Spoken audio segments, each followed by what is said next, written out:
شادی کا اصل سکون جو ہے نا وہ 5-7 سال بعد ہی ملتا ہے. ٹھیک ہے میرے نوجوانوں، جلدی نہ کیا کرو. یہ فیصلہ کر، یہ عورتیں بھی بہت کر، لڑکیاں بھی بہت کر رہی ہیں. ادھر شادی ہوئی 6 مہینے بعد اپنے ابو کو کہنا شروع کر دیا میں نے نہیں رہنا اس گھر میں، میری ساس ایسی ہے، میری نند ایسی ہے، میرا شوہر ایسا ہے، مجھے طلاق چاہیے. اور ابا بھی کہتا لے لو طلاق. اللہ کے بندوں، طلاق کے بعد عورت ہی پھنستی ہے. اس بیچاری کو دوبارہ رشتہ اتنا آسانی سے نہیں ملتا. اس کو بعد میں اپنے گھر میں بھی لوگ اجنبی سمجھتے ہیں. پتہ نہیں کیوں نہیں سمجھ رہی ہیں میری بہنیں.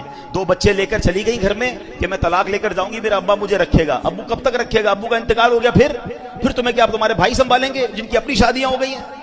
اتنی جلدی کر رہے ہیں لوگ طلاق میں، اتنا جلدی فیصلہ، ٹائم لگتا ہے. یہ رشتہ 2-4 سال کا نہیں ہے، یہ زندگی بھر کا رشتہ ہے. اللہ کرے یہ جنتوں تک کا رشتہ بن جائے. شادی کا اصل سکون جو ہے نا وہ 5-7 سال بعد ہی ملتا ہے. ٹھیک ہے میرے نوجوانوں، جلدی نہ کیا کرو. یہ فیصلہ کر، یہ عورتیں بھی بہت کر، لڑکیاں بھی بہت کر رہی ہیں. ادھر شادی ہوئی 6 مہینے بعد اپنے ابو کو کہنا شروع کر دیا میں نے نہیں رہنا اس گھر میں، میری ساس ایسی ہے، میری نند ایسی ہے، میرا شوہر ایسا ہے، مجھے طلاق چاہیے. اور ابا بھی کہتا لے لو طلاق. اللہ کے بندوں، طلاق کے بعد عورت ہی پھنستی ہے. اس بیچاری کو دوبارہ رشتہ اتنا آسانی سے نہیں ملتا. اس کو بعد میں اپنے گھر میں بھی لوگ اجنبی سمجھتے ہیں. پتہ نہیں کیوں نہیں سمجھ رہی ہیں میری بہنیں. 2 بچے لے کر چلی گئی گھر میں کہ میں طلاق لے کر جاؤں گی، میرا ابا مجھے رکھے گا. ابو کب تک رکھے گا؟ ابو کا انتقال ہو گیا پھر تمہیں کیا تمہارے بھائی سنبھالیں گے جن کی اپنی شادیاں ہو گئی ہیں؟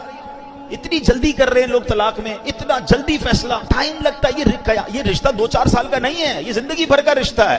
اللہ کرے یہ جنتوں تک کا رشتہ بن جائے. نوجوان موبائل چلا رہا ہے، اچانک سے دینداری کی ویڈیو آ گئی، فوراً اس کو آگے بڑھا دیا، فوراً اسے اسکرول کر دیا. آپ جانتے ہیں کیوں؟ کیونکہ یہ اوپر نہ جانے کیا کچھ دیکھ کر کے آ رہا ہے. فحش گانے، آدھے ادھورے کپڑے، تھرکتے ہوئے جسم، بے حیائی کے مناظر، طرح طرح کی چیزیں دیکھ کر یہ اپنی آنکھوں کو گناہوں میں لت پت کر چکا ہے. اور پھر اچانک سے دینداری کی ویڈیو سامنے آ گئی تو مسلمان ہے آخر، دل میں کہیں نہ کہیں ایمان کی روشنی موجود ہے. اب دل گواہی نہیں دیتا کہ اسلامک ویڈیو سنی جائے، کوئی دین کی بات سنی جائے، کیونکہ دماغ میں ماحول کچھ اور چل رہا ہے. جب ماحول بدلے گا تو یہ دینداری کی ویڈیو سنے گا. اس لیے جمعے کے دن دینداری کی ویڈیو دیکھی جاتی ہے، اسلامک ویڈیو دیکھی جاتی ہے، شیئر کی جاتی ہے، اسٹیٹس پر لگائی جاتی ہے. کیونکہ صبح سے ایک ماحول بنا ہوتا ہے کہ آج جمعہ ہے، نہانا ہے، جمعے کی نماز پڑھنی ہے، عبادت کرنی ہے. جمعے کے دن یاد آیا، نوجوان موبائل چلا رہا ہے، اچانک سے دینداری کی ویڈیو آ گئی، فوراً اس کو آگے بڑھا دیا، فوراً اسے اسکرول کر دیا. آپ جانتے ہیں کیوں؟ کیونکہ یہ اوپر نہ جانے کیا کچھ دیکھ کر کے آ رہا ہے.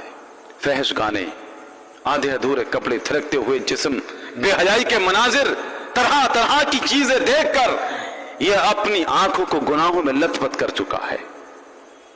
اور پھر اچانک سے دینداری کی ویڈیو سامنے آ گئی تو مسلمان ہے آخر، دل میں کہیں نہ کہیں ایمان کی روشنی موجود ہے. اب دل گواہی نہیں دیتا کہ اسلامک ویڈیو سنی جائے، کوئی دین کی بات سنی جائے، کیونکہ دماغ میں ماحول کچھ اور چل رہا ہے. جب ماحول بدلے گا تو یہ دینداری کی ویڈیو سنے گا. اس لیے جمعے کے دن دینداری کی ویڈیو دیکھی جاتی ہے، اسلامک ویڈیو دیکھی جاتی ہے، شیئر کی جاتی ہے، اسٹیٹس پر لگائی جاتی ہے. کیونکہ صبح سے ایک ماحول بنا ہوتا ہے کہ آج جمعہ ہے، نہانا ہے، جمعے کی نماز پڑھنی ہے، عبادت کرنی ہے. جمعے کے دن یاد آیا. شادی کا اصل سکون جو ہے نا وہ 5-7 سال بعد ہی ملتا ہے. ٹھیک ہے میرے نوجوانوں، جلدی نہ کیا کرو. یہ فیصلہ کر، یہ عورتیں بھی بہت کر، لڑکیاں بھی بہت کر رہی ہیں. ادھر شادی ہوئی 6 مہینے بعد اپنے ابو کو کہنا شروع کر دیا میں نے نہیں رہنا اس گھر میں، میری ساس ایسی ہے، میری نند ایسی ہے، میرا شوہر ایسا ہے، مجھے طلاق چاہیے. اور ابا بھی کہتا لے لو طلاق. اللہ کے بندوں، طلاق کے بعد عورت ہی پھنستی ہے. اس بیچاری کو دوبارہ رشتہ اتنا آسانی سے نہیں ملتا. اس کو بعد میں اپنے گھر میں بھی لوگ اجنبی سمجھتے ہیں. پتہ نہیں کیوں نہیں سمجھ رہی ہیں میری بہنیں. 2 بچے لے کر چلی گئی گھر میں کہ میں طلاق لے کر جاؤں گی، میرا ابا مجھے رکھے گا. ابو کب تک رکھے گا؟ ابو کا انتقال ہو گیا پھر تمہیں کیا تمہارے بھائی سنبھالیں گے جن کی اپنی شادیاں ہو گئی ہیں؟ اتنی جلدی کر رہے ہیں لوگ طلاق میں، اتنا جلدی فیصلہ، ٹائم لگتا ہے. یہ رشتہ 2-4 سال کا نہیں ہے، یہ زندگی بھر کا رشتہ ہے. اللہ کرے یہ جنتوں تک کا رشتہ بن جائے. نوجوان موبائل چلا رہا ہے، اچانک سے دینداری کی ویڈیو آ گئی، فوراً اس کو آگے بڑھا دیا، فوراً اسے اسکرول کر دیا. آپ جانتے ہیں کیوں؟ کیونکہ یہ اوپر نہ جانے کیا کچھ دیکھ کر کے آ رہا ہے. فحش گانے، آدھے ادھورے کپڑے، تھرکتے ہوئے جسم، بے حیائی کے مناظر، طرح طرح کی چیزیں دیکھ کر یہ اپنی آنکھوں کو گناہوں میں لت پت کر چکا ہے. اور پھر اچانک سے دینداری کی ویڈیو سامنے آ گئی تو مسلمان ہے آخر، دل میں کہیں نہ کہیں ایمان کی روشنی موجود ہے. اب دل گواہی نہیں دیتا کہ اسلامک ویڈیو سنی جائے،